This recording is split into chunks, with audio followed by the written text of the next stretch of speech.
안녕하세요. 남쪽 도시에 사는 여성입니다. 제 인생의 희로애락을 여러 번 쓰고 지우다가 드디어 사연을 완성했네요. 멋진 성우님의 목소리로 읽어주시길 바라고 많은 분들이 들어주시길 바랍니다. 그럼 시작하겠습니다. 저는 1988년도에 시집을 갔습니다.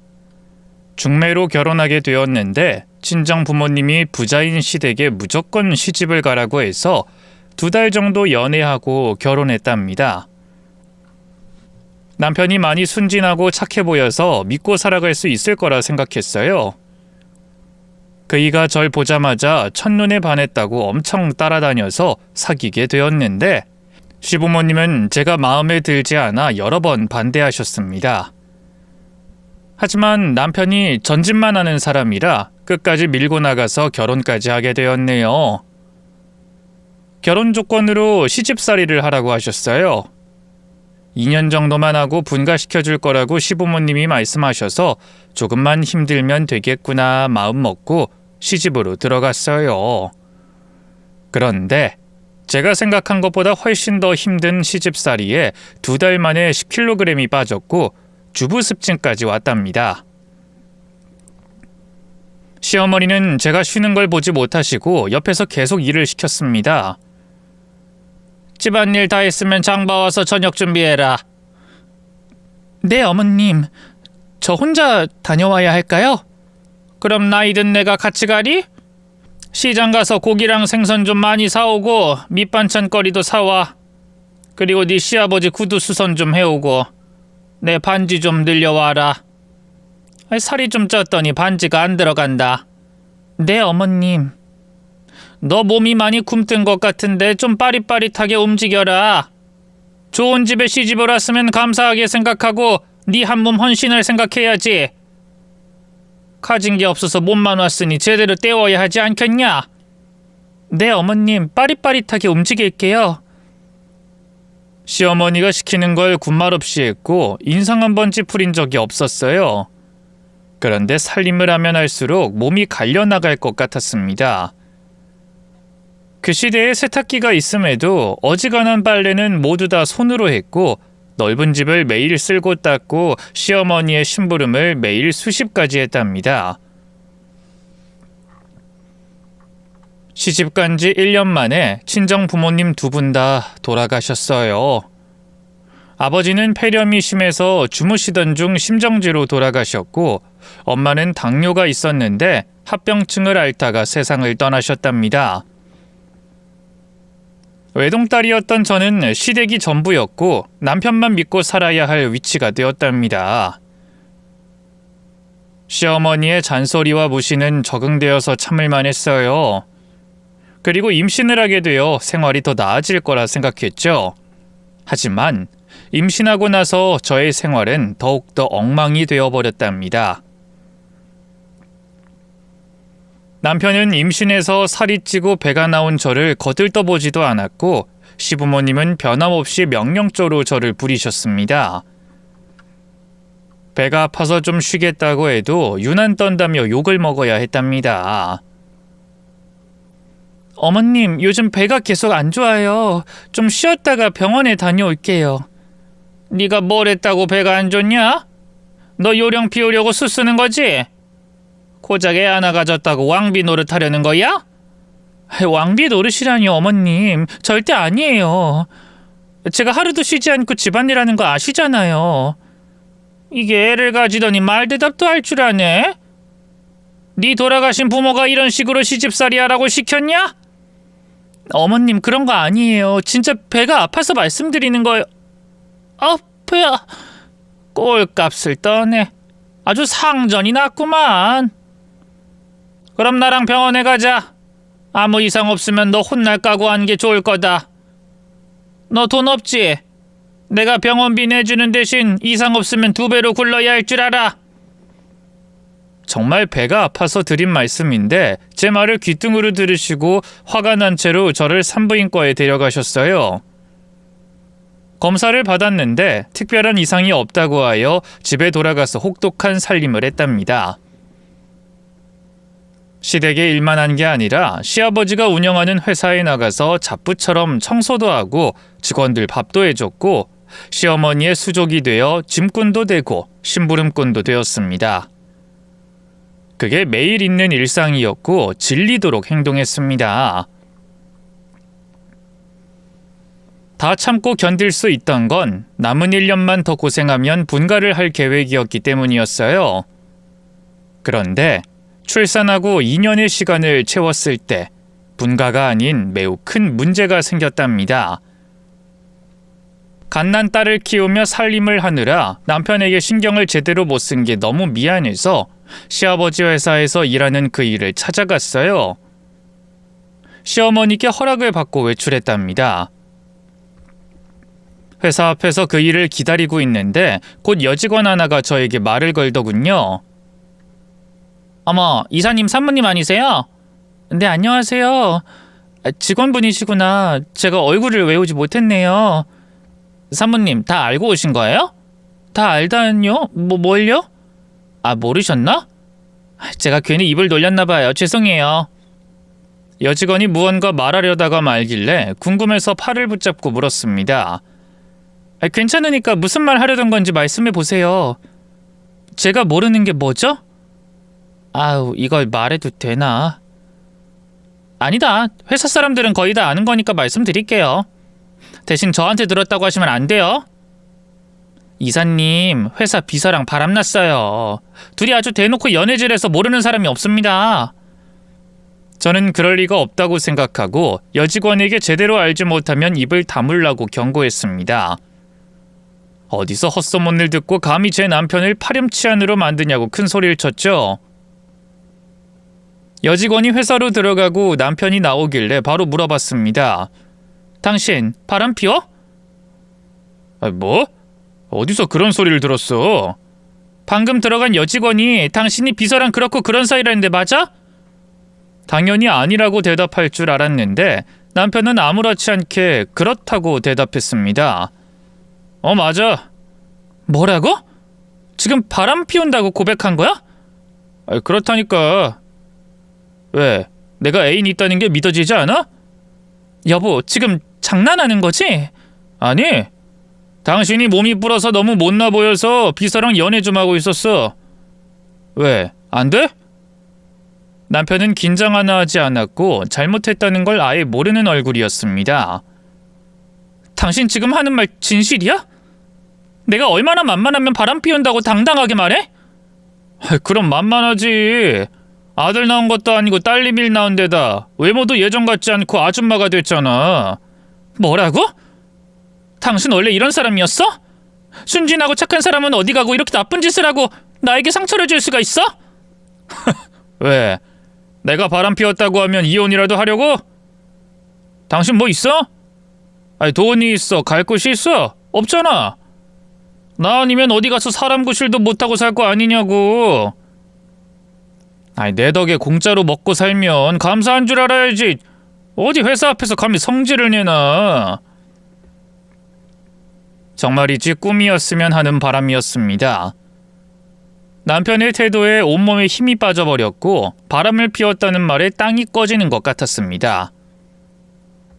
상처를 받은 저는 남편과 외식은 고사하고 시댁으로 가서 시어머니께 바로 일렀습니다. 속상하고 화가 나니 누군가에게 말하고 싶었는데 그때는 가장 가까운 게 그나마 시어머니였으니 제 편이 되어주길 바라고 말씀드렸죠. 어머님, 그이가 회사 비서랑 바람났대요. 저 정말 배신감에 눈물이 터져 나올 것 같아요. 그게 뭐 대단한 일이라고 눈물이 터지냐? 우리 아들이 잘나서 여자가 줄을 서는 게 이상한 일이냐?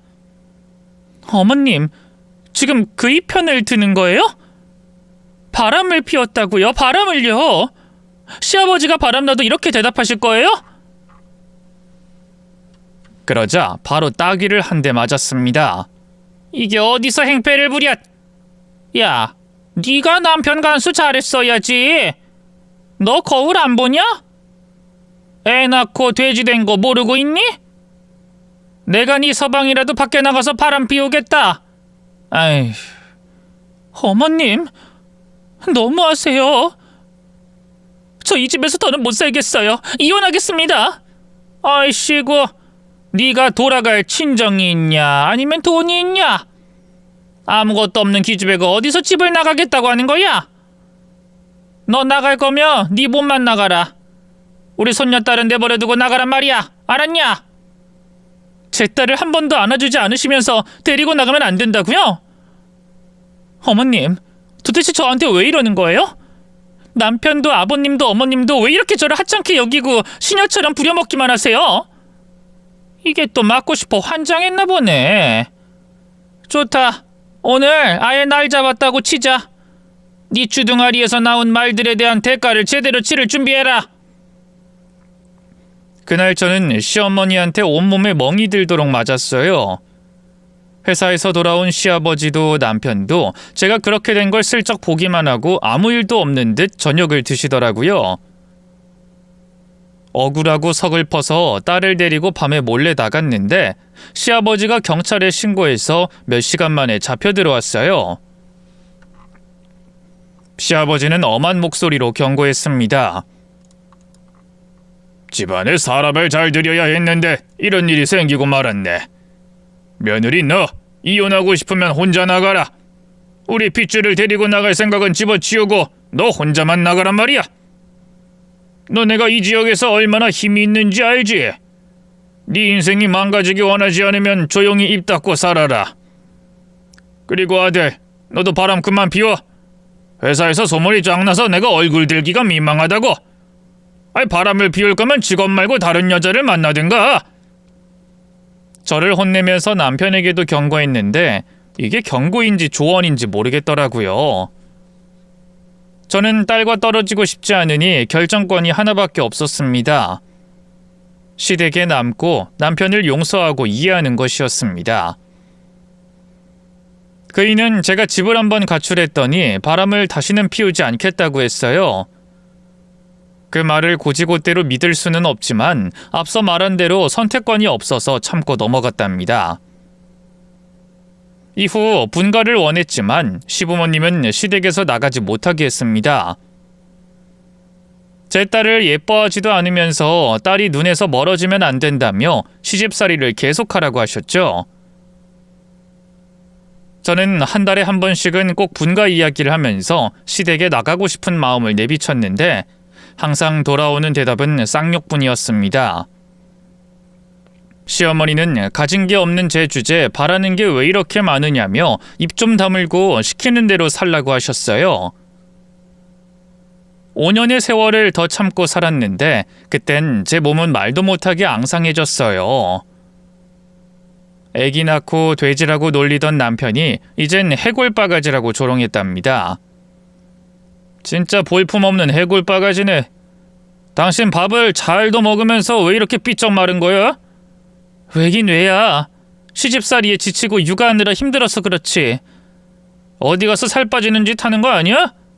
살 빠지는 짓이라니? 그게 뭔데? 뭐긴 뭐야. 남자 만나서 뒹구는 거지. 당신이 마르긴 했어도 얼굴이 반반하잖아. 뭐 눈엔 뭐만 보인다더니 내가 당신이 한 짓거리 했다고 생각하는 거야? 못 들은 걸로 할게. 야, 너 눈을 왜 피해? 진짜 바람난 거 아니야? 그이가 자주 시비를 걸었는데 하다하다 시댁에만 있는 저에게 바람 피우는 게 아니냐고 묻더군요. 아니거든? 내가 바람 피울 시간이 있기나 해? 시간이 있으면 바람을 피우겠다는 소리로 들리네. 야, 너 솔직히 말해봐. 나 말고 다른 남자 만난 적 있지? 없어, 없다고! 그런 지저분한 짓은 절대로 한 적 없다고! 당신이야말로 나 몰래 바람 피운 게 몇 명인지 세어봤어?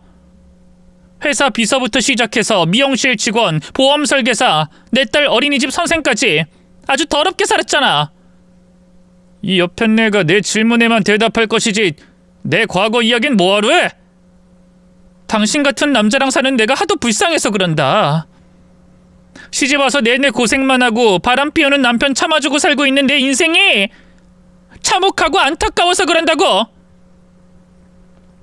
종종 분노를 표출하곤 했는데 그날은 남편이 극도로 흥분해서 손찌검을 심하게 했고 병원 가서 입원까지 했답니다. 시부모님은 수수방관하고 아무 일 없다는 듯이 일상을 지냈고요. 이런 남편과 시부모님과 사는 게 질릴 대로 질려버렸는데 어느 날 딸아이가 이런 말을 하더라고요. 엄마, 우리 둘이 살면 안 돼? 할머니, 할아버지, 아빠가 없는 곳에서 살고 싶어. 선아야, 아빠랑 할머니, 할아버지가 무서워? 응, 화내는 것도 무섭고 아빠가 엄마 때리는 거 보면 마음이 아야해. 6살 딸이 제가 맞는 걸 보고 큰 충격과 상처를 받았는지 조심스럽게 타이르는 듯이 말하더라고요. 그때 느꼈죠. 딸에게 좋지 않은 모습을 더는 보여주고 싶지 않다는 것을 말입니다. 그래서 이혼을 마음먹었습니다. 이혼장을 써서 시부모님과 남편 앞에서 당당하게 말했어요. 더는 견디기 힘들고 같이 살기 싫다고 말이죠. 바람 피우는 게 취미인 남편과 하녀 취급받으며 사는 걸 그만두겠다고 했답니다. 시어머니와 남편이 한바탕 난리를 치고 시아버지가 말문을 열었습니다. 며느리 네가 많이 힘들었나 보구나. 그럼 이혼해라. 대신 손녀는 데리고 갈 수 없다. 우리 집 핏줄이니 손녀는 두고 혼자 나가라. 아버님, 그럴 수 없어요. 선아가 저한테 뭐라 하는지 아세요? 선아가 저에게 한 말을 그대로 말했는데 시댁 식구들은 아무런 반응이 없었습니다. 시아버지는 매우 당당하게 말씀하셨습니다. 내 손녀가 아직 어리잖냐? 어차피 크면 다 까먹는다. 무슨 큰일이라도 난 것처럼 말하는데 선아는 아직 애고 크면 어차피 기억도 못한다. 아무튼 우리도 네가 매번 투정 부리는 거 질렸으니 좋게 끝내자. 위자료는 적당히 줄 테니까 홀로서기 해봐라. 남편과 시어머니도 그 말에 동의하며 저더러 혼자 나가라고 했습니다. 하지만 생떼 같은 자식을 두고 나갈 만큼 모진 엄마가 아니기에 일단 이혼은 보류하기로 했습니다. 제가 대놓고 이혼하겠다고 말한 뒤부터 남편이 술을 많이 마시고 들어와 주정을 심하게 부렸는데 어느 날 딸이 보는 앞에서 손찌검을 하더라고요. 야, 너 남자 생긴 거지? 그래서 이혼하자고 한 거잖아? 내 딸 핑계대고 이혼하려는 거 모를 것 같아? 진짜 뭐 눈엔 뭐만 보이는 게 맞네. 당신이랑 사는 거 질려버렸어. 더는 못 참아. 선아 보는 앞에서 이게 뭐 하는 짓이야? 네가 못 참으면 어쩔 건데. 딸 없이 혼자 나가지 못하겠다며? 안 되겠다. 당신 이 집에서 계속 살려면 버릇을 좀 고쳐야겠어. 선아야, 네 방으로 가서 자. 엄마랑 아빠가 할 일이 있으니까. 아빠 무서워. 그러지 마. 빨리 나가! 딸을 내보내고 문을 걸어 잠근 남편이 달려들자 저도 발악하며 덤벼들었어요. 하지만 힘에서 밀리니 아주 심하게 얻어맞았죠. 실컷 화풀이를 한 남편은 곧 코를 골고 잠이 들었고 시부모님의 방에서도 코 고는 소리가 울려 퍼졌답니다. 딸 방으로 가서 번쩍 들어올려 안았더니 선아가 제 목을 끌어안았습니다. 엄마, 우리 도망가는 거야? 응, 엄마랑 둘이 살자. 이제 무서운 아빠랑 할아버지랑 할머니랑 안 살아도 돼.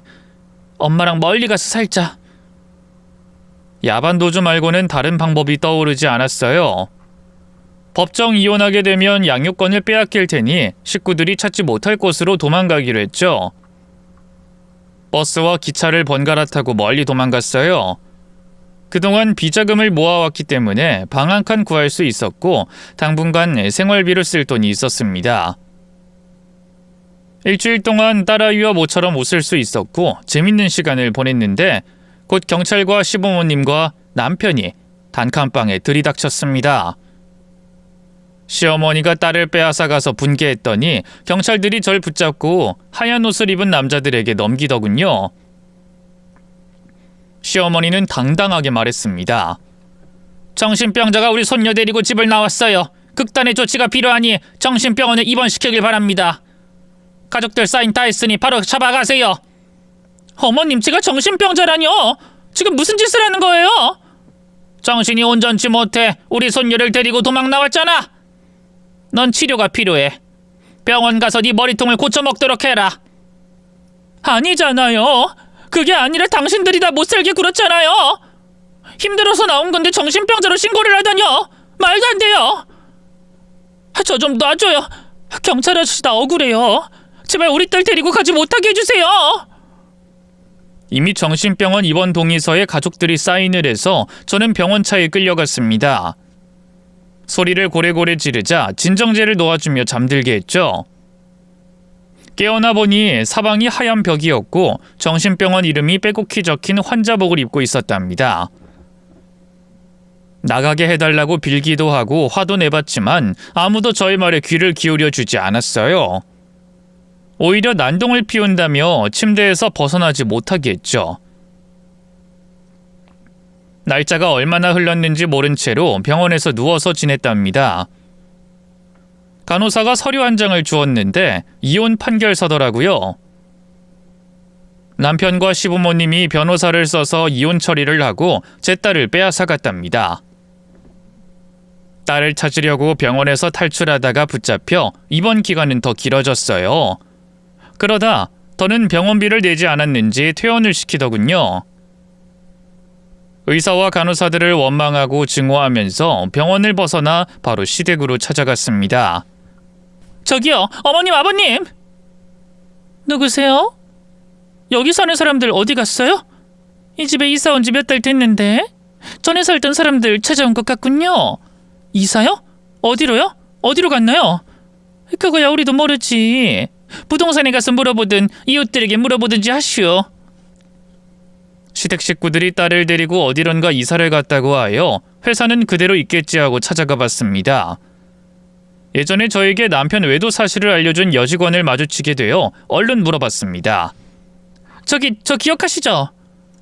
전 이사님 사모님이시잖아요. 정신병원에 갔다고 들었는데 퇴원하셨어요? 네, 내 남편 어디에 있죠? 아버님은요? 모르셨구나. 회사 주인이 바뀌었어요. 전 회장님이랑 식구들은 이민 가셨어요. 미국으로요. 이민이라뇨? 그럼 제 딸도 미국에 갔단 말인가요? 네, 뭐 아마도요. 사모님이 없는 사이에 많은 일들이 있었어요. 이사님 새로운 여자랑 재혼하고 회사도 팔아 넘기고 떠났다고요. 안 돼. 내 딸 선아 만나야 해요. 내 딸 찾아줘요. 저는 진정하지 못하고 회사를 돌아다니며 소리를 질렀습니다. 남편을 부르고 딸을 부르면서 돌고 돌았죠. 그러다 경비한테 잡혀서 쫓겨났답니다. 다시 시댁 근처로 가서 부동산에 찾아가 물었더니 미국 어딘가로 갔다는 것만 알고 자세한 건 알지 못한다고 하더군요. 이웃집을 하나씩 다 돌고 돌다가 시아버지의 절친에게 주소를 받게 되었습니다. 어르신, 이 주소가 이사한 미국 주소라는 거죠? 에휴, 애엄마 버리고 지들끼리 미국으로 가버렸네. 딱하기도 해라. 어르신, 여기 어떻게 가야 하나요? 미국에 가려면 뭐부터 해야 해요? 제가 반 정신을 잃고 흥분해서 물었더니 어르신이 차근차근 말씀해 주셨어요. 결론은 돈부터 있어야 한다고 하더라고요. 가진 거 없고 돈 빌릴 사람이 없으니 일단 미친 듯이 일했습니다. 식당이고 식모질이고 닥치는 대로 일을 해서 여권을 만들고 비행기표를 마련했답니다. 몇 달의 시간이 걸리긴 했지만 미국에 있는 딸이 다른 데 가지 않았겠지 하는 마음으로 비행기를 탔고 말이 안 통하는 미국에 도착해 물어물어 시댁 주소를 찾아갔답니다. 초인종을 울렸더니 외국인 여자가 나오더군요. 영어로 뭐라 하길래 바디랭귀지로 제 딸을 설명하다가 사진을 꺼내 보여줬습니다. 여자는 손사래를 치며 모른다고 대답하더니 문을 닫아버리더라고요. 다시 문을 두들겼지만 영어로 소리를 지르며 절 쫓아냈습니다. 대사관도 찾아가 보고 한인타운에 가서 교포들에게 제 딸을 찾아달라고 부탁해봤는데 아무도 찾아내지 못했어요. 미국에서 돈이 떨어질 때까지 찾으려고 노력했는데 결국엔 딸을 찾지 못하고 한국으로 돌아왔습니다. 미국에 사는 이민협회에 제 소식을 다 전했으니 기다리면 반드시 찾아주겠다고 했어요. 그러나 시간이 지나도 찾지 못했답니다. 한국에서 가정부로 일하며 입에 풀칠하며 우울한 날들을 보냈고 해가 한 번 바뀌고 다시 미국에 가봤는데 역시나 딸을 찾는 데 실패했어요. 슬픔이 가득 찬 채로 매일 울면서 지냈습니다. 어리석게 야반도주를 했다가 이사달이 나서 뼛속 깊이 후회했고 하나님 부처님께 제 딸을 찾아달라고 매일 기도를 드렸답니다. 시간이 느리게 가길 바랬는데 저의 의지와 달리 세월은 무척이나 빨리 흘렀어요. 어느덧 25년이 흘러 50대 후반이 되었답니다. 가정부와 식당 일을 번갈아 가면서 하다가 어느 공장 앞 지하 식당에서 일하게 되었어요. 이젠 딸의 얼굴이 어떻게 변했을지 떠오르지도 않았고 길에서 봐도 알아볼 수 있을지 의문이었습니다. 세상 사는 것에 무감각했던 저였는데 식당을 매일 이용하는 공장장님과 친해졌고 사이가 깊어졌어요. 공장장님도 이혼하고 홀로 산 지 오래되었다고 하더군요. 제가 다시 사랑에 빠질 거라고는 상상도 못했고 기대한 적도 없었는데 공장장님과 매일 얼굴 보면서 대화를 나눴더니 어느새 다정한 연인이 되어 있었고 살림을 한 집에 차린 부부가 되었습니다. 저는 저대로 식당에서 일을 열심히 했고 새 남편은 남편대로 공장에서 열심히 일했답니다. 여보, 오늘 점심 메뉴는 뭐야? 제육이랑 두부김치, 그리고 된장국이랑 김치. 맛있겠네. 아참, 우리 공장에 새로운 청년이야. 엄청 멋있네. 반가워요. 남편의 직원은 5명이었는데 모두 환갑이 넘은 사람들이었어요. 젊은 남자가 들어와서 그이의 기분이 들떠 엄청 좋아하더라고요. 사모님, 앞으로 잘 부탁드립니다. 내가 잘 부탁해야죠. 우리 남편 공장에서 오래오래 일해주면 좋겠어요. 이이가 젊은 사람이 들어오길 눈이 빠지게 기다렸는데 이제야 비로소 소원을 이뤘네요. 사는 곳은 어디예요? 공장 앞 원룸이요. 가족들이랑 같이 안 살아요? 제가 고아 출신이라... 어머, 내가 실수했네. 미안해요. 청년은 고아원에서 나와 공장과 건설 현장을 전전긍긍했답니다. 그러다 남편에게 기술을 배우며 성장하고 싶다고 들어오게 된 거죠. 그 청년은 처음 인사 후 식당에 오면 거의 말을 하지 않고 밥만 먹고 자리를 떴어요. 저는 하나라도 더 챙겨주고 싶어서 괜히 친한 척하면서 붙잡았답니다. 상광씨, 디저트로 사과 한 쪽 먹어. 감사합니다, 사모님. 근데 저만 주시는 거예요? 응, 이건 내가 남편이랑 먹으려고 사둔 거야. 자주 이렇게 챙겨주시네요. 아들 같아서 주는 거니까 부담 갖지 마. 사모님 같은 분의 자식이라면 너무 좋겠어요. 아니, 난 엄마 자격 없는 사람이야. 그럴 리가요. 사모님 자녀한테 물어볼까요? 저는 딸 이야기를 하려다가 그냥 씩 웃고 말아버렸습니다. 청년은 해가 여러 번 바뀌어도 열심히 남편 옆에서 기술을 배웠고 열심히 일해줬어요. 그렇게 번 돈으로 전셋집을 마련하기도 했답니다. 그러던 어느 날 성광씨가 좀 늦게 점심을 먹으러 왔어요. 사모님, 제가 너무 늦었죠? 식사 끝났나요? 아니야, 내가 자네 목 남겨놨어. 앉아, 가져다 줄게. 감사합니다, 사모님. 감사하긴. 밥 많으니까 실컷 먹어. 밥을 우걱우걱 복스럽게 먹는 모습을 보니 뿌듯해서 눈을 떼지 못했어요. 그런데 몇 숟갈 뜨던 성광씨의 코에서 피가 흘렀고 머리를 테이블에 쾅 하고 부딪히며 정신을 잃었답니다. 성광씨! 얼른 달려가 코피를 닦아주고 뺨을 때리며 깨워봤는데 의식을 찾지 못하더라고요. 사장님이 119에 신고를 했다고 해서 기다리는데 5분이 지나도 구급차가 오지 않았습니다. 숨은 쉬고 있었지만 불안해서 성광씨를 등에 업고 지하 계단에서 올라갔답니다. 병원이 500m만 가면 있어서 그 방향으로 뛰었어요. 도로에 구급차가 모이면 손을 흔들고 태우려고 했는데 어떻게 된 일인지 구급차는 보이지 않았습니다. 결국 제 등에 업은 채 종합병원에 도착했고 응급실에서 진찰을 받고 링거와 주사를 맞았답니다. 피로가 누적되어 기절한 거라며 엄청 심각한 건 아니라고 하더군요. 그제야 저는 숨을 돌리며 안심할 수 있었습니다. 링거를 맞고 깨어난 성광씨는 눈을 뜨자마자 제 얼굴을 보고 말했어요. 엄마, 상광씨, 정신이 들어? 엄마가 꿈에 나왔어요. 날 업고 뛰는 꿈을요. 그거 꿈 아니야. 내가 상광씨 업고 병원에 왔어. 엄마, 우리 엄마 등이었는데. 어릴 적 업혔던 느낌이랑 같았는데. 깊은 잠에서 깨어나 정신을 제대로 차리지 못한 상광씨는 현실인지 모르고 계속 웅얼거렸습니다. 엄마, 우리 엄마가 날 찾아왔다니 엄마 보고 싶었어. 상광씨 눈동자에 눈물이 그득하게 맺혔더군요. 딱하고 안쓰러운 게 과거의 저를 보는 것 같았습니다.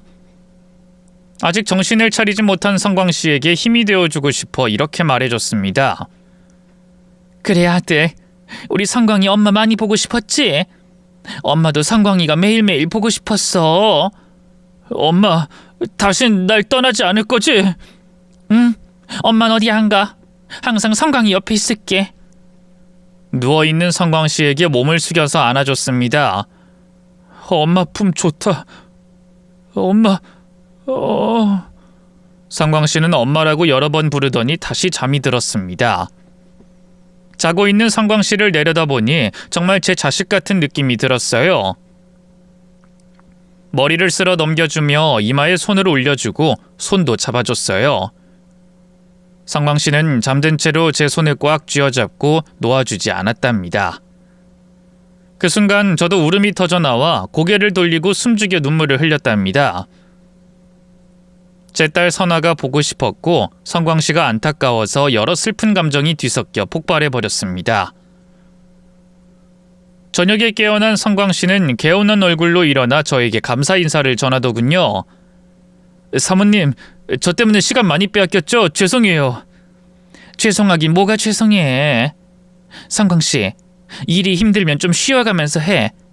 안 그래도 내가 남편을 많이 혼냈어.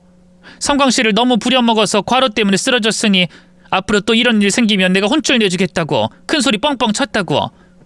앞으로는 몸 사려가면서 아껴가면서 일해. 알았지? 사장님 탓 아니에요. 일은 할만해요, 사모님. 그럼 다른 일을 하는 거야? 혹시 투잡해? 아니요. 실은 친부모님 찾으려고 돌아다니고 있어요.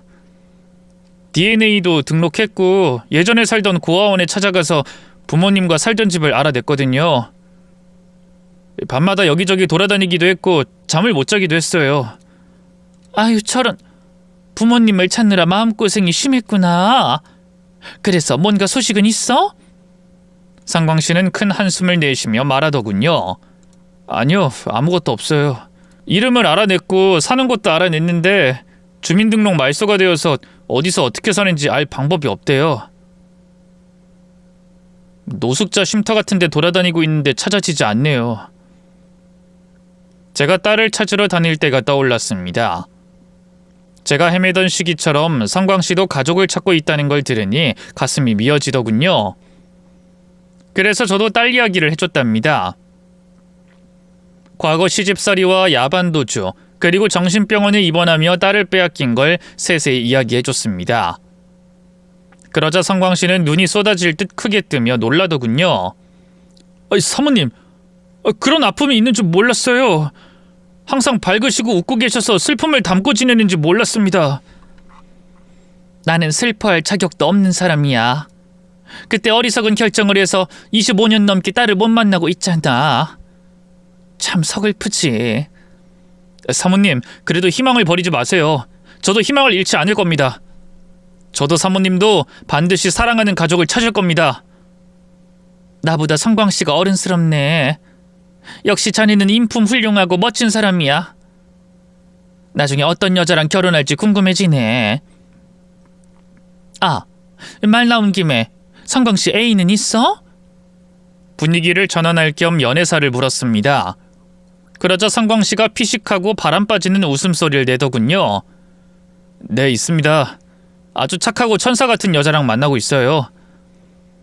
사실 여자친구랑 사귀면서 부모님을 찾고 싶은 마음이 들었어요. 좋은 사람을 만나고 있었구나. 순진하고 조용한 줄만 알았더니 그래도 할 건 다 하고 살고 있었구만. 아주 잘된 일이야. 나중에 결혼할 때나 볼 수 있겠지? 성광 씨는 미소를 지으며 그 전에 한번 만나게 해주겠다고 하더군요. 한동안 별일 없이 잘 지내고 있었는데 어느 날 식당에서 식사를 하던 성광 씨와 남편이 저를 부르더군요. 여보, 이리 와봐. 성광 씨가 할 말이 있대. 할 말? 우리 성광 씨가 부르면 가야지. 잠깐 설거지 마저 하고 갈게. 아들 같은 성광 씨가 할 말이 있다고 하니 얼른 설거지를 마무리하고 테이블로 달려갔답니다. 성광 씨, 할 말이 뭐야? 그 사장님께는 먼저 말씀을 드렸는데 사모님 생각은 어떨지 모르겠어요. 뭔데 그래? 말해봐. 저 여자친구랑 결혼하기로 했어요. 어머, 세상에, 웬일이니? 경사 났구만. 좋겠다, 성광 씨. 감사합니다, 사모님. 제가 드리고 싶은 말씀은 결례될 수도 있는 부탁을 드리려고 해요.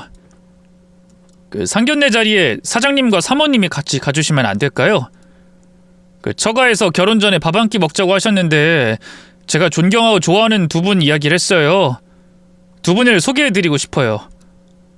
그 말에 저는 감동을 받았습니다. 대답 대신 눈물이 먼저 나와 얼른 휴지로 닦았습니다. 아이고, 주책이네. 너무 좋아서 눈물이 다 나오네. 성광씨, 고마워. 우리를 그렇게 좋게 생각해줘서 고마워. 사모님, 절 업고 병원에 가셨을 때 진짜 엄마의 품을 느꼈었어요. 간절히 보고 싶던 부모님을 만난 기분이었어요. 잠시 제 부모님이 되어주세요. 부탁드립니다. 그래, 아들. 나랑 내 남편이 부모가 되어줄게. 하루만 되는 게 아니라 언제든 부모가 되어줄게. 성광 씨의 마음에 감동해서 한참을 울었습니다. 그리고 상견례가 있기 며칠 전에 성광 씨와 백화점에 갔어요. 난생 처음 비싼 옷을 걸쳐봤답니다. 사모님, 이걸로 하시죠. 제가 선물로 해드리겠습니다. 아니야, 너무 비싸, 아들. 여기 말고 내가 좋아하는 곳으로 가자. 에이, 이왕이면 좋은 거 입으세요. 아들 소원인데 못 들어줘요, 어머니? 어머니? 그래.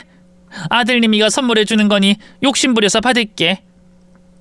잘 입을게, 아들. 그렇게 기분 좋게 준비를 하고 나서 상견례 날 멋지고 아름답게 차려입고 남편과 집을 나섰습니다. 성광씨, 아니 아들 성광이와 셋이 택시를 타고 아주 근사한 식당에 도착했어요. 친아들도 아닌데 진짜 많이 떨리고 설레더라고요. 어머, 성광아, 엄마 어떡하니? 엄청 떨린다. 떨 게 뭐가 있어요. 아들이 옆에 있으니 아무 걱정하지 마세요. 그래, 아들이 옆에 있지. 가보자. 레스토랑 안으로 들어가 예약한 방으로 안내받았습니다. 미닫이 문이 열리자 성광이의 처가 부모님과 예비 아내가 일어서더군요. 사돈어른이 큰 소리로 인사를 했어요. 우리 사위가 왔구만. 그리고 옆에 공장장님과 사모님이시죠? 반갑습니다. 어서 들어오세요. 제 남편이 활짝 웃으며 답했습니다. 반갑습니다. 호칭을 사돈이라고 해도 될까요? 하하하, 우리 성광이를 아들 삼기로 했거든요. 오, 아주 멋진 일이네요. 안 그래도 사위한테 이야기 많이 들었습니다. 아주 훌륭하시고 선한 분들이라고 칭찬을 엄청 했다고요. 우리 성광이가요. 하하하, 오늘 참 기분 좋은 날이군요. 그럼 사돈 앉으시죠. 저도 이어서 두 사돈에게 인사를 하고 성광이의 아내를 보고 인사를 했습니다. 성광이가 어떤 여자 만나나 했더니 정말 예쁘고 사랑스러운 여자를 만났네요. 반가워요. 아리따운 아가씨에게 인사했더니 예쁘게 대답하더군요. 어머님이라고 불러야겠죠? 어머님, 만나뵙게 되어 반갑습니다. 아버님도 매우 반갑고요. 잠깐! 아가씨의 얼굴을 자세히 들여다보니 온몸에 소름이 끼쳤습니다. 그동안 머릿속으로 그렸던 제 딸의 얼굴과 매우 흡사했습니다. 아가씨, 우리 어디서 본 적 있나요? 혹시 이름이 어떻게 되시나요? 네? 저는 김진아라고 해요. 성광 오빠가 말 안 해줬어요? 들었는데 혹시나 했어요. 아니, 아무래도 내가 잘못 본 게 아닌 것 같군요. 진아씨, 혹시 미국에서 산 적 있지 않아요? 미국이요? 아니요, 전 호주에서 살았어요. 호주요? 그럼 혹시 지금 부모님이 친부모님이신가요? 저는 눈을 동그랗게 뜨고 취조하듯이 질문했습니다. 남편이 저를 말리려고 팔을 잡고 귓속말을 했습니다. 여보, 왜 그래? 잠깐 있어봐. 진아 양은 그러니까 내 딸인 것 같아. 잃어버린 내 딸이 어떻게 컸을지 상상했는데 바로 이 얼굴이었어. 진아 양, 진짜 이름이 뭐예요? 혹시 선아 아니에요? 제 말에 사돈 부부는 놀란 눈을 했고 진아 씨는 의자에서 일어났습니다. 인상을 쓰면서 제 이목구미를 뜯어보는 게 느껴졌습니다. 선아요? 제 옛날 이름인데 어떻게 아셨죠? 혹시 엄마세요? 진짜 나랑 헤어졌던 엄마세요? 눈앞에 있는 사람은 분명한 제 딸이었습니다. 그리고 옆에는 처음 보는 부부였고요. 맞구나. 네가 선아구나. 세상에. 내 딸 선아를 여기서 만나다니. 나야 나 네 엄마라고. 이 엄마가 늙어서 못 알아보겠니? 날 버린 엄마를 기억하고 싶지 않아서 잊은 지 오래돼서요. 선아야, 난 널 버리지 않았어. 빼앗긴 거야. 네 아빠랑 조부모가 날 정신병원에 보내고 널 데리고 이민을 갔다고. 널 찾으려고 미국 땅에 가서 한참을 찾아다녔어. 저는 열심히 설명했습니다.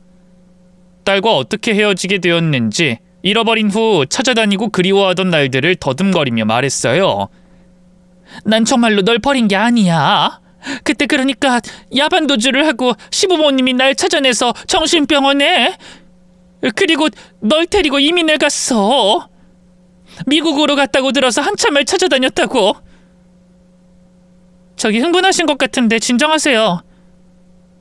아무래도 오늘 이 자리가 잘못된 것 같네요. 상광 오빠, 오늘 상견례는 하지 않는 게 좋겠어. 나 지금 엄청 복잡해서 일어나야 할 것 같아. 그러자 상광이가 대답했습니다. 자기야, 그 어머니가 하신 말씀은 진짜야. 딸을 찾아다니고 그리워하셨어. 버린 게 아니라 빼앗긴 거라고. 날 믿어. 25년? 아니면 더 오래된 것 같은데? 이렇게 만나자마자 모녀 사이라도 되라는 거야? 난 지금 복잡하거든. 어서 두 분 모시고 일어나. 아니다, 우리가 먼저 나갈게. 엄마 아빠 집으로 가요. 어서요. 딸은 충격이 컸는지 자리를 박차고 레스토랑에서 빠져나갔어요. 딸의 양부모님도 따라 나갔고 잠시 후 저도 따라 나갔습니다. 선아야, 선아야! 내 이름은 진아예요. 선아라고 부르지 마세요. 그리고 따라오지 마요. 복잡하니까. 날 가만히 내버려 두라고요. 선아의 양부모님이 절 가로막고 다음에 진정되면 다시 만나자고 하더군요. 양부모님도 혼잡했는지 따가운 눈총을 쏘면서 말했답니다. 결국 딸을 떠나보내고 다시 레스토랑 안으로 들어갔어요. 사모님, 어머니, 진짜 진아가 딸이에요? 분명한 내 딸이야. 엄마는 자식을 보면 한눈에 알아볼 수 있다고. 세상에, 어떻게 이런 일이... 진아가 입양된 건 저도 몰랐어요. 말하고 싶지 않았겠지. 과거에 나와 헤어지고 식구들과 어떤 일이 있었는지 모르겠지만 잊고 싶은 모양이야. 어머니, 제가 다시 자리 마련해 볼게요. 일단 다들 마음 정리가 된 후에 만나는 게 좋겠어요. 성광이는 저와 남편을 집까지 데려다 줬고 놀란 저를 계속 안정시켜줬습니다. 며칠 뒤 성광이가 저에게 어디로 나가보라고 시간과 장소를 알려줬습니다. 혼자 나간 그 자리에는 딸이 앉아 있었어요. 심장이 떨려서 심호흡을 여러 차례 하고 가까이 다가갔습니다. 선아야, 진아라고요. 그래, 진아야, 미안하다. 뭐가요? 날 버린 게 아니라면서요? 응, 난 널 버린 게 아니야. 네 친아빠랑 조부모가 빼앗아 갔어. 그 아빠라는 인간 참 대단했었죠. 할아버지 할머니도 마찬가지고요. 무슨 일이 있던 거니? 미국이 아니라 호주로 이민 갔다고 했지. 난 미국으로 듣고 미국에서 널 찾아다녔어. 아무튼 호주에서 무슨 일이 있던 거야? 딸아이는 과거를 억지로 생각하며 괴로운 표정으로 말을 꺼냈습니다. 아빠 할아버지는 호주에서 회사를 설립했어요. 한국에서 운영하던 회사와 비슷하다고 하던데 아무튼 회사를 차리고 나서 아빠는 재혼한 아줌마를 두고 바람을 피웠어요. 거기 가서도 그런 짓을 했니? 네 아빠가 나랑 살 때도 숱하게 많이 바람 피웠어. 아무튼 바람난 아빤 내연녀의 부모한테 경고를 받았어요. 헤어지라는 경고요. 그런데 그걸 무시하고 살림까지 차렸어요. 그 집에서 둘이 잘 살다가 얼마 못 가 가스폭발로 돌아가셨어요. 그리고 아빠가 재혼한 아줌마가 할아버지한테 돈을 받고 떠났어요. 1년도 지나지 않아 할아버지 회사가 망했고 조부모님은 부자로 살지 못하니 극단적인 선택을 했고요. 그래서 호주에 살던 지금의 부모님이 날 입양해 줬어요. 그때 제 나이가 8살 때였고요. 그런 일이 있었구나. 네가 충격이 많았겠어. 미안하다. 저나 사모님이나 그 집 식구들 때문에 굉장한 일을 당했네요. 정신병원에 끌려가셨다고 했죠? 내가 어릴 적 기억이 없어서 그냥 날 버리고 떠난 줄 알고 지냈어요. 절대로 널 버린 적 없어. 선아야, 난 항상 널 그리워했어. 언젠가 만날 수 있을 거라는 희망을 품고 살아왔다고. 네, 무슨 말인지 알겠어요. 그래도 확인해보고 싶어요. 제 친엄마가 맞는지 말이에요. 유전자 검사를 받아보고 친자라면 그래, 검사 받아보자. 분명히 넌 내 딸이니까 확실할 거야. 그런데 친자라면 어떻게 할 거니? 글쎄요, 그건 역시 복잡하네요. 전 이미 엄마가 계셔서 말이죠. 엄마가 2명이면 되지 않을까? 내 욕심이지만 난 진아 너의 엄마로 지내고 싶어. 가끔이라도 널 보면서 남은 인생 살고 싶다고. 아직 난 마음 정리가 안 됐어요. 오늘 만나자고 한 건 친자 검사를 받아보자고 부른 거예요. 예약했으니까 같이 병원으로 가시죠. 딸과 대화를 나누고 병원으로 가서 유전자 검사를 위해 머리카락을 제출하고 집으로 돌아왔습니다. 그리고 딸아이가 결과가 나올 때까지 만나지 말자고 하더군요. 성광이는 저 때문에 좀 불편하게 딸을 만났던 것 같습니다. 성광아, 나 때문에 괜히 너희 사랑에 금이 가는 게 아닌지 모르겠다. 내가 모른 척하면 아무 일 없이 결혼했겠지. 근데 내 딸을 눈앞에 두고 모른 척할 수가 없었어. 날 이해해주면 좋겠다. 당연히 이해하죠, 어머니. 누군가가 나를 보고 아들아 하고 알아봐주는 상상을 한 적이 있어요. 만약 제가 진아 입장이면 기뻤을 거예요. 진아도 아마 기쁜 마음을 숨기고 있을 거예요. 고맙다. 착한 녀석, 고마워. 성광이는 다행히 옆에서 격려해주고 응원해줬어요. 아마 딸에게도 많은 말을 하며 설득했을 겁니다. 대망의 유전자 검사 결과가 나온 날, 저와 딸 둘이 만나서 병원으로 찾아갔습니다. 복도를 지나 의자가 펼쳐진 곳에 나란히 앉아 봉투를 뜯었습니다. 결과는 당연히 제 딸이 맞았습니다. 친엄마 맞네요. 응. 그럼 어떡하죠? 내 욕심대로 널 만나면서 살고 싶구나. 난 따뜻하고 착한 성격이 못 돼요. 시간이 걸릴지도 모르니 제가 웃으면서 엄마를 대할 거라는 기대는 버리세요. 그래, 상관없다. 날 만나주기만 하면 돼. 그거면 돼, 딸. 딸이라고 부르는 게 많이 어색하네요. 저 이름 선아 아니고 진아니까 확실하게 진아라고 불러주세요. 그래, 진아면 어떻고 선아면 어떻니? 내 딸이면 아무 상관없다. 그럼 일단 밥부터 먹죠. 배고프네요. 응, 엄마가 맛있는 거 해줄 테니까 집에 갈래? 아니다. 내가 너무 앞섰다. 식당 가서 먹자.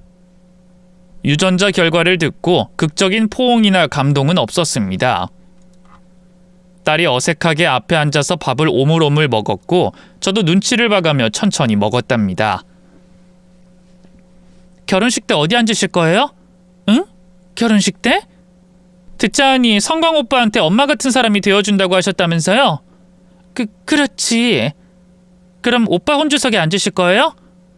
네가 싫으면 그냥 뒤에 앉도록 하마. 아니요. 오빠한테 그날 부모님이 되어주세요. 우리 오빠 실망시키지 말아주세요. 저는 고개를 끄덕이며 알겠다고 대답했습니다. 결혼식 날이 오기 전까지 딸과 두어 번 만났는데 아직 손도 잡아보지 못했답니다. 결혼식 당일 한복을 차려입고 하객맞이를 했어요. 올 사람이 많지 않아 그냥 형식상 서서 웃고만 있었답니다.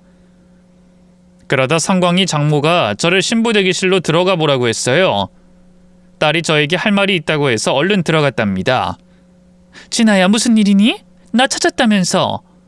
이리 와보세요. 뭔가 할 말이 있는 것 같아서 가까이 다가갔습니다. 딸은 앉은 채로 저를 안아주더군요. 어색하지만 잠깐 안고 있을게요. 엄마, 낳아주셔서 고맙습니다. 저 결혼해서 잘 살게요. 그래, 진아야. 내 딸 진아야. 잘 커줘서 고맙고 이렇게 예쁜 신부가 되어줘서 감사하다. 행복하게 잘 살아라. 울어요. 실컷 울어도 돼요. 나중에 나도 울 일 있으면 엄마한테 기댈게요. 우리 조금씩 천천히 다가가도록 해요. 그래. 나의 딸 고맙다. 사랑한다. 딸아이는 사랑한다는 말까진 하지 않았지만 그래도 저를 안아주니 기분이 몹시 좋았다 합니다. 실컷 울고 나서 혼주석으로 자리를 옮겨 감동적인 결혼식을 보았습니다. 딸과 아들 같은 성광이가 부부의 연을 맺으니 더할 나위가 없더라고요. 무사히 끝나고 딸과 성광이는 신혼여행을 떠났고 저와 남편은 딸의 양부모님과 근처 카페에 가서 대화를 나눴어요. 딸 양어머니가 저더러 좋은 엄마가 되어주라고, 딸에게 똑같은 엄마가 되어주자고 악수를 청했고 저는 기뻐서 또 울음을 터뜨리고 말았답니다. 그리고 천천히 시간이 흘러갔고 딸과 자주 만나며 시간을 보내며 점점 가까워졌답니다. 결혼 3년 만에 손녀를 낳았는데 정말이지 딸의 아기 때와 똑같았습니다. 우리 딸이 똑같이 생긴 손녀를 낳았네. 너 아기 때랑 똑같아. 정말? 내가 이렇게 예뻤어? 그럼 진아니가 너무 예뻐서 엄마가 눈을 떼지 못했다니까. 하긴 내가 지금도 예쁘긴 하지. 엄마, 좋은 유전자 줘서 고마워. 그래? 나도 고맙다. 예쁘게 자라줘서. 그래, 엄마. 그래, 딸. 저와 딸은 농담도 주고받고 서로를 보며 미소 지을 수도 있고 반가워서 포옹도 하고 고민이 있으면 수다도 떠는 그런 모녀 사이가 되었습니다. 물론 딸의 양어머니만큼은 못해도 좋은 엄마가 되어가는 중입니다.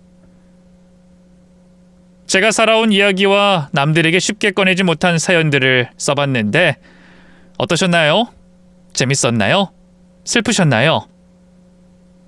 어떤 감정을 느꼈든 간에 위로가 되어드릴 수 있는 이야기였길 간절히 바라봅니다. 앞으로 딸과 더 가까워지고 손녀도 잘 돌봐주고 아들 같은 성광이 그리고 사랑하는 남편과 오랜 행복을 지속하도록 약속하겠습니다. 그럼 이만 줄이겠습니다. 감사합니다.